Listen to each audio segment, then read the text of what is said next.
Justement du passé agricole, et il y avait beaucoup de viticulteurs connus pour leur savoir-faire sur la greffe de la vigne. C'est un savoir-faire qu'ils ont exporté d'ailleurs. Exactement, oui, là vous faites allusion, je pense à la Société viticole de Manduel. Donc c'est une société, un groupement qui déjà était d'avant-garde, puisque à ce moment-là, bon, les groupements, les coopératives, le mouvement coopératif avait vraiment pas encore vraiment vu le jour.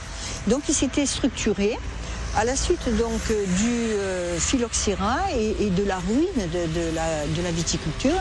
Il s'était organisé pour survivre, d'une part. Donc cette société viticole faisait le pain, avait créé une épicerie aussi, et en même temps avait développé un savoir-faire qui était le greffage de la greffe donc des nouveaux plants de vignes. Et leur savoir-faire était tel qu'ils sont partis, certains sont partis greffés en Algérie et ont diffusé donc oui, leurs compétences. Voilà, des compétences internationales alors. Oui. Il reste encore des vignes sur le village? Il reste encore des vignes sur le village et des caves. Bon, il y a la cave coopérative qui maintenant s'est regroupée avec d'autres villages. Mais il y a encore des caves particulières qui sont extrêmement, qui sont connues et qui vendent leur vin à l'échelon international. Parce que je crois qu'on ne peut pas faire de la pub comme ça, mais sachez que c'est quand même le vin de Manduel, même s'il s'appelle Costière de Nîmes, est très connu en Asie et aux États-Unis. Il fait briller en tout cas le nom voilà. de Manduel au travers de ce savoir-faire.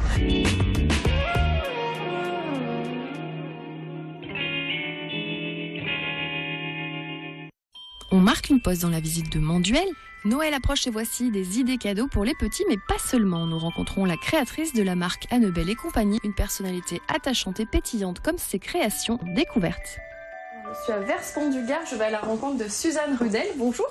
Bonjour, enchantée. Alors, enchantée, ravie de vous rencontrer. Vous allez nous parler un petit peu de votre métier. Vous préparez des accessoires. Oui. Alors en toile enduite, c'est ça, et oui. Aussi avec des portions un petit peu en cuir, et on voit aussi des peluches, les ânes notamment, voilà. Que vous chérissez particulièrement. Alors vous avez un petit accent parce En fait, j'ai 3 nationalités. Du côté de mon papa, je suis française. Il vient de la Charente-Maritime. Ma maman, elle a déjà des parents avec double nationalité, allemande, danoise.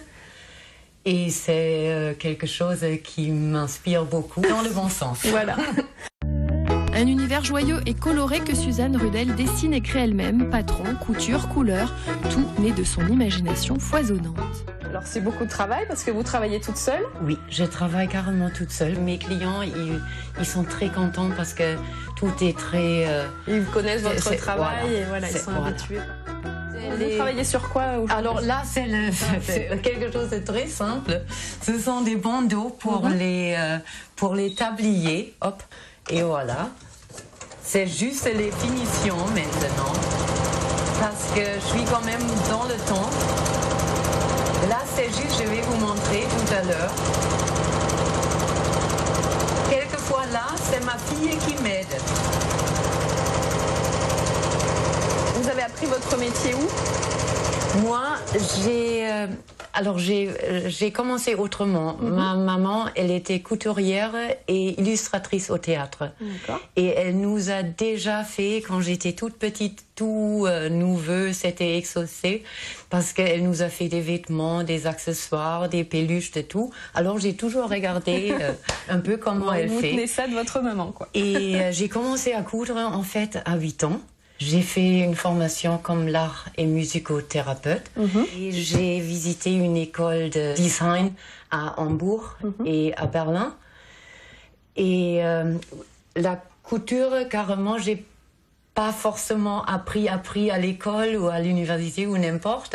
C'est par ma maman parce que j'ai jamais lâché prise. J'ai toujours adoré de créer. J'ai travaillé aussi comme art thérapeute et comme pédagogue, mais j'ai toujours dessiné, j'ai toujours vous avez besoin de créer en fait. Voilà. D'accord.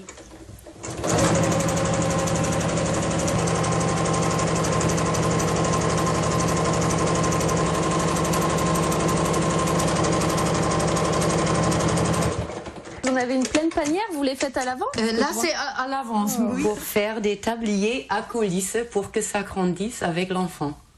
Alors, pour tout ce qui est fourniture, vous achetez vos tissus où? Alors, j'achète rien en Chine ou en Asie, même si c'est très tentant par rapport au prix. Et non, j'achète que en Europe, beaucoup en France, en Scandinavie, en Allemagne aussi beaucoup.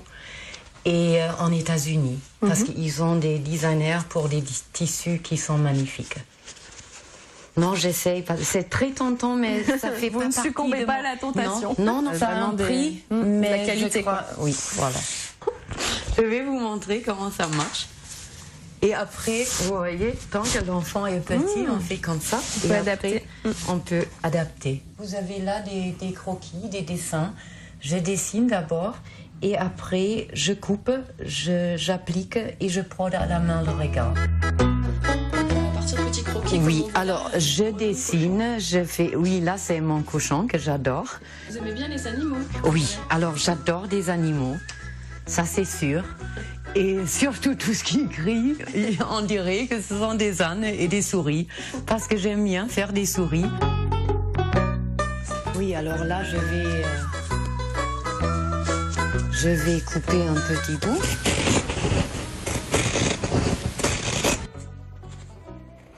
Là, j'ai des repères grâce au petit pois.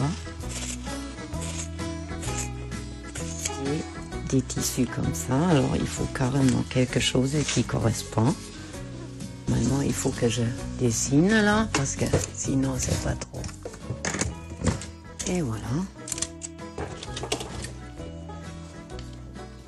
Des matériaux de bonne tenue, un travail rigoureux et soigné allié à un bon sens de l'esthétique, voilà les qualités de Suzanne qui crée avec envie et délice des accessoires ludiques et utiles. Voilà.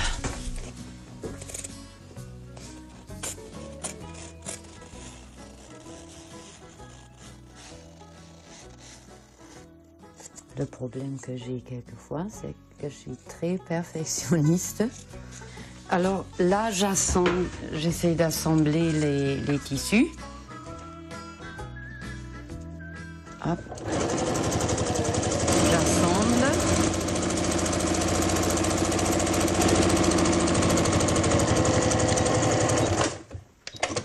Mais là, c'est pas tout parce qu'il faut quand même des points de déco parce que sinon, ça fait pas joli. Et pour que ça soit joli, il faut... Voilà, et là, il faut que je change le pied parce qu'avec une machine normale, on ne coupe pas le coton en nuit. Ça a besoin d'un double entraînement. Moi, j'ai pas une 100% professionnelle, mais une semi-professionnelle qui me permet de coudre quand même beaucoup de matière.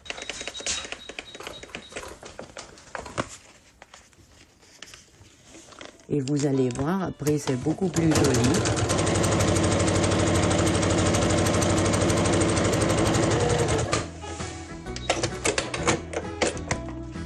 Voilà. Alors voilà le produit fini.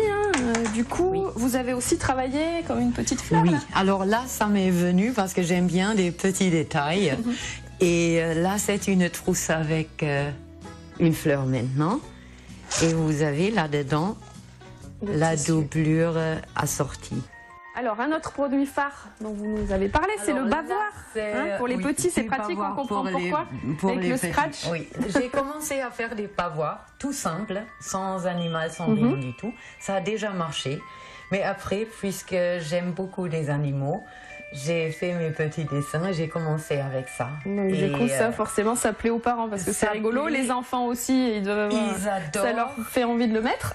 Et il y a une petite poche aussi. Il y a une poche et tout est doublé. Là, vous avez un coton bio, même sur ce côté, pour que ça soit plus agréable à porter. Du coup, hypoallergénique. Ça se lave en machine à laver. On passe un coup d'éponge.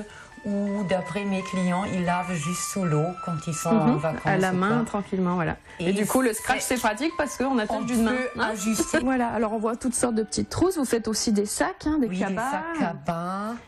Pour les petits, des pour petits le sacs pour des petites petits. Filles. On a un peu de tout. Mais aussi des sacs pour mélanger cuir et plastique. Oui, j'adore franchement mélanger des... Quand on touche, c'est tout doux. Oui, c'est tout doux.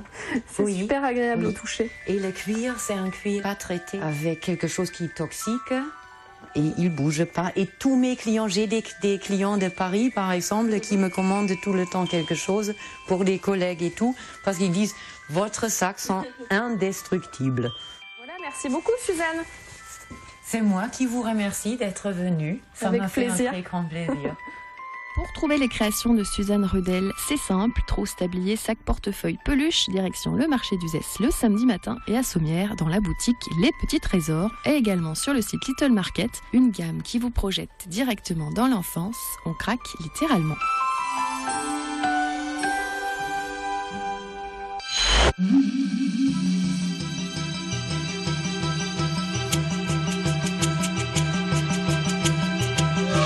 Alors d'où vient ce nom de Manduel, justement, on ne l'a pas évoqué encore?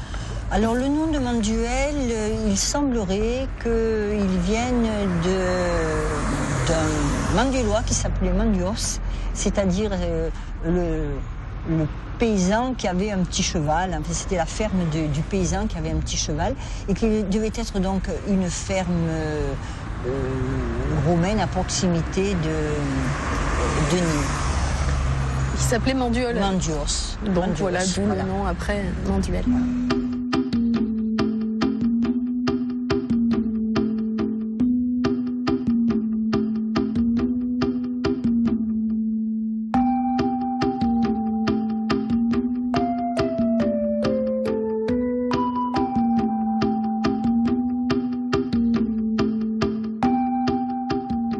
Nous voici près des jardins familiaux sur le site du Puy à Roux.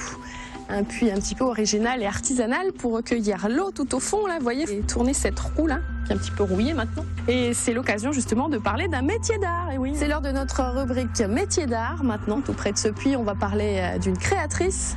Elle fait des meubles tout en carton, alors table, chaises, étagères, table de chevet, vous allez voir, c'est tout à fait solide. Et oui, contrairement à ce qu'on pourrait penser, le carton est un matériau que l'on peut utiliser pour des meubles. C'est ce qu'on découvre avec Isabelle Hernandez ici à Manduel.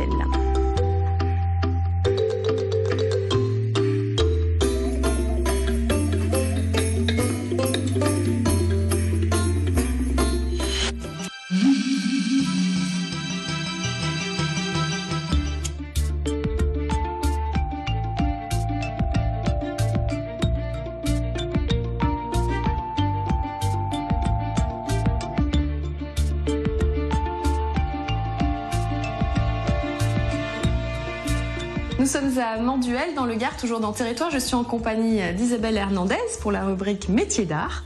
En l'occurrence, vous fabriquez des meubles en carton, créa tout en carton. C'est comme ça que s'appellent vos créations, enfin en tout cas votre blog sur lequel on peut trouver justement ces créations. Alors vous travaillez pour le marché de Noël en ce moment? Oui, le marché de Noël à Saint-Gilles, qui se déroulera du 7 au 9 décembre à Saint-Gilles. Ben oui, forcément. Alors on voit quelques-uns des meubles que vous avez déjà travaillé, sur lesquels vous avez déjà un petit peu travaillé. Ce sont des étagères. Alors là je prépare, oui, effectivement des petits meubles de rangement.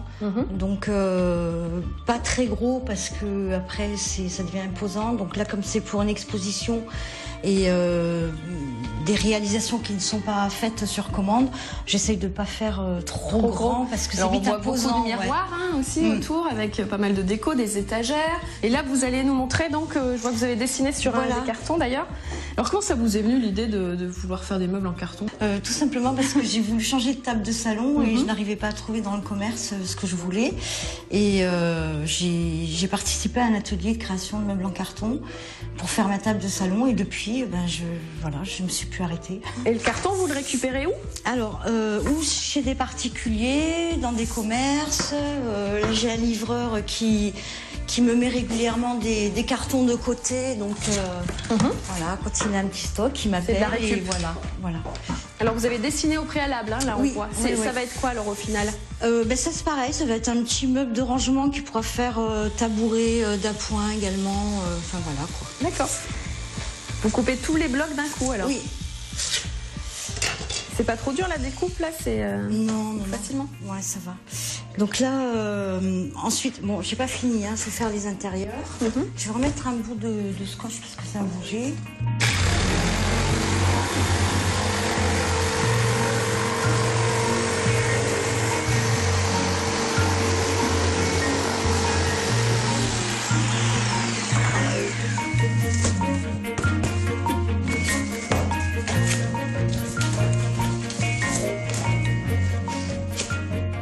Et voilà.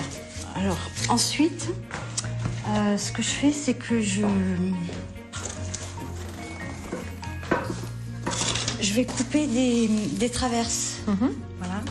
Donc, de cette largeur, de façon à assembler les quatre panneaux pour les tenir ensemble. D'accord. En gros, et ça, voilà. C'est beaucoup de découpe finalement. Ouais, voilà. Il y aura d'abord l'intérieur. Ça va être l'intérieur. Il va y avoir des traverses de tous les côtés, en bas, enfin voilà, pour stabiliser le meuble. Ensuite, les traverses, avec du papier craft, je les consolide. Donc là, on les voit. Voilà. Là, je peux les enlever. Donc voilà, les traverses. On fait une petite encoche et on glisse après dans le... On le glisse et avec des bandes de papier craft, je vais les coller en fait pour que ça bouge plus après. Voilà. Alors pour celui-ci, j'ai prévu des tiroirs. Donc le devant, ça va être ça. Voilà. Et dans celui-ci, il y aura des petits tiroirs. Vous avez un exemple Pas du tout. Voir, non, pas du tout. D'accord, Voilà. donc on a de façade des petits qui vont arriver. Et ça, en fait, ça va appuyer ce qui va coulisser à l'intérieur. Une fois que vous avez mis les deux côtés comme ça, vous faites quoi? Donc je vais mettre les deux faces, devant, arrière, les côtés. Ensuite faire les tiroirs. Et ensuite, toutes les bordures, elles seront pareilles, elles seront craftées. Donc c'est long quand même. Oui. Là, un petit meuble comme ça, qui est quand même relativement petit, c'est environ une quinzaine d'heures de travail. D'accord. Ouais. Voilà. Et là, vous êtes en train d'en terminer un ici. Oui. Là, c'est le côté alors couleur et peinture. Voilà. Alors ça, c'est un porte-plante, donc une table d'appoint. Je l'avais peinte, mais les coloris ne me plaisaient pas du tout, donc j'ai tout repeint. Ah oui, voilà. On peut repasser par-dessus, c'est l'avantage, d'accord. J'ai tout recouvert et là, j'ai encore des retouches de peinture à faire, parce qu'on voit du orange, du bleu. C'est quoi comme peinture alors? Alors j'utilise la peinture pour bois. Ah oui. Ouais. Ah, c'est étonnant. Ouais.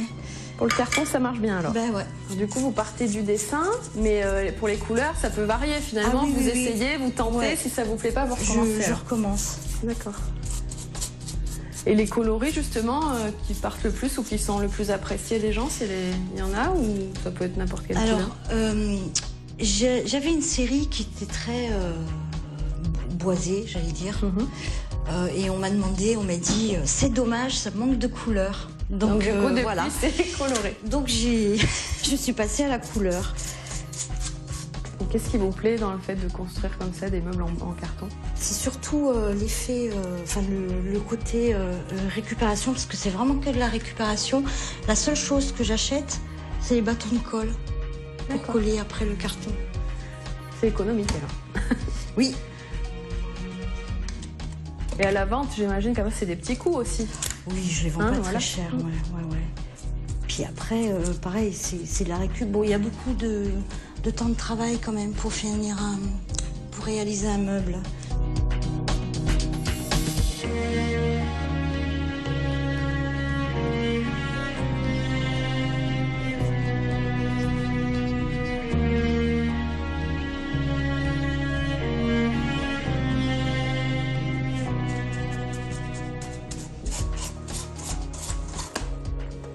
Alors on voit que vous avez choisi de mettre de la couleur sur les tranches, alors que sur ceux-là, on a les tranches telles quelles, brutes. Hein. C'est un choix après en fonction du meuble et comme vous le sentez. Moi, l'effet tranche comme ça nature, ça me dérange absolument pas. Au contraire, je trouve que, ça me plaît bien. Après, je comprends.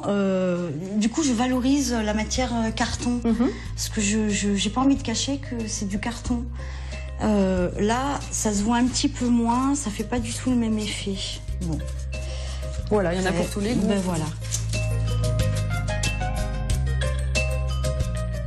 Alors là, on voit quelques produits finis, donc on le disait tout à l'heure, une console, petite dessert, une console avec des petits plateaux. Oui. Ça, c'est pour mettre des petits verres pour l'apéritif. Oui, voilà. Et puis, bon, un petit porte-photo. On a des miroirs, on a des petits, soit des guéridons, soit des porte-plantes. Voilà, exactement. Alors là, c'est quoi aussi?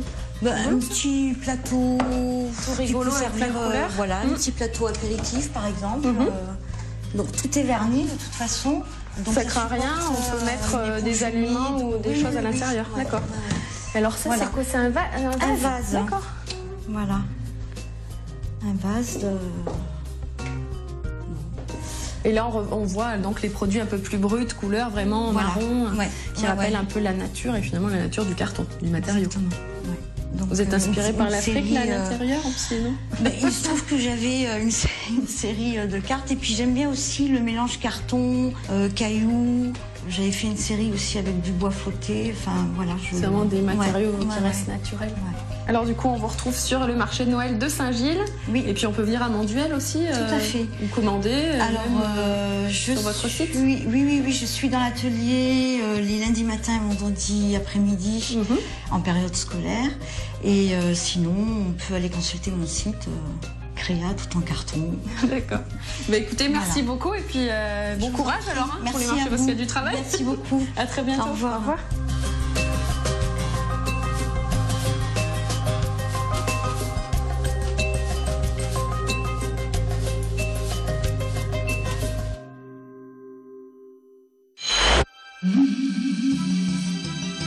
Qu'est-ce qui vous plaît, vous, dans cette vie manduelloise en tant que premier magistrat de la vie? Ce qui me plaît à Manduel, c'est que on a su garder peut-être le côté chaleureux du village. Beaucoup de gens se connaissent. Du fait que notre village est extrêmement vivant, puisqu'il y a 52 associations, il y a toujours, tous les dimanches pratiquement, il y a des manifestations. On a une association caritative importante, avec 500 familles qui sont aidées.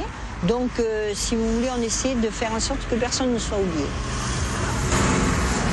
Merci beaucoup, Madame le maire. Merci à vous, merci d'avoir fait cette émission sur Manduel. Et puis, j'espère que les personnes qui la regarderont auront encore des questions à poser. Et nous serons là pour merci, j'espère qu'ils entendront votre appel. Un arboretum va être créé à Manduel, ici, pour permettre aux villageois et aux visiteurs de faire le tour de ce charmant village qui s'étale sur 2646 hectares. Nous avons eu la chance donc de le visiter avec toute sa verdure, comme vous le voyez, et ses nombreux parcs ici. Je vous invite à venir le découvrir. Je remercie bien sûr Frédéric Siller qui a signé les images, Madame le maire, Madame Sabatier qui nous a accueillis avec gentillesse. Je vous souhaite à tous une agréable semaine, un excellent week-end sur TV Sud et je vous donne rendez-vous dès vendredi prochain pour un nouveau territoire. Bonne semaine à tous, à bientôt. Ciao.